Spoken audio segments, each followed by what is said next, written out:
드물지만 과거에도 대법원장을 향한 사퇴 요구가 없었던 건 아닙니다.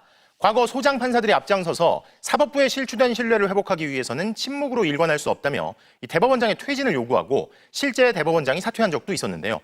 다만 사법부에 대한 비판은 대개 조심하고 자제하는 만큼 법원 밖에서 공개 요구들이 터져나오는 건 이례적인데 어쩌다 이런 사태까지 도달하게 된 건지 그 원인이 된 지점들을 이준범 기자가 짚어봤습니다. 자신에 대한 사퇴론으로 하루 종일 시끄러웠던 오늘, 조희대 대법원장은 취재진의 질문에 아무런 답을 하지 않고 퇴근했습니다. 정치권에서 대법원장직 사퇴 요구하고 있는데 혹시 입장 있으실까요? 불신을 키운 건 이처럼 궁금한 질문에는 정작 소극적이었다가 사법부의 기득권이 위협받는가 싶으면 전면에 등장하는 모습이었습니다. 계엄군이 국회를 침탈하는 모습이 생중계된 위헌 위법적인 비상계엄 다음 날, 조 대법원장은 원론적인 입장만 내놨습니다. 법적인 문제가 있을 수 있다는 지적도 나오는데 원장님은 어떻게 보시는지도 궁금합니다. 차후에 그런 어떤 절차를 거치는지 한번 지켜봐야 될 것 같습니다. 올해 1월 19일 폭도들이 윤석열 전 대통령에 대한 구속영장을 발부한 서울 서부지법을 습격하는 일이 발생했지만 조 대법원장이 현장을 찾은 건 나흘 만이었습니다.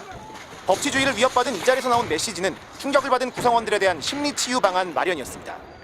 내란 사건 재판에서 구속 취소, 재판 지연 등 각종 논란이 일고 있는 가운데 지기현 재판장의 룸살롱 의혹에 대한 감사를 벌이고 있는 대법원장 직속 윤리감사관실은 결과를 아직도 내놓지 않고 있습니다.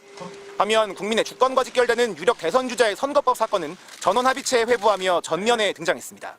2심 무죄를 뒤집는 판결이 단 9일 만에 처리됐습니다. 원심 판결을 파기하고 사건을 서울 고등법원에 완송한다.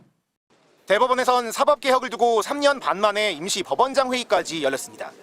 조희대 대법원장 임명 동의안은 국회에서 260여 명의 찬성표를 받아 통과됐습니다. 헌법은 대법원장의 임기를 보장하고 있습니다. 정치권의 공세가 헌법이나 자신들의 결정에 역행한다는 비판이 나오지만 이런 흔들기를 막을 수 있는 방패는 사법부 스스로 신뢰를 회복하는 길을 내놓는 것일 겁니다.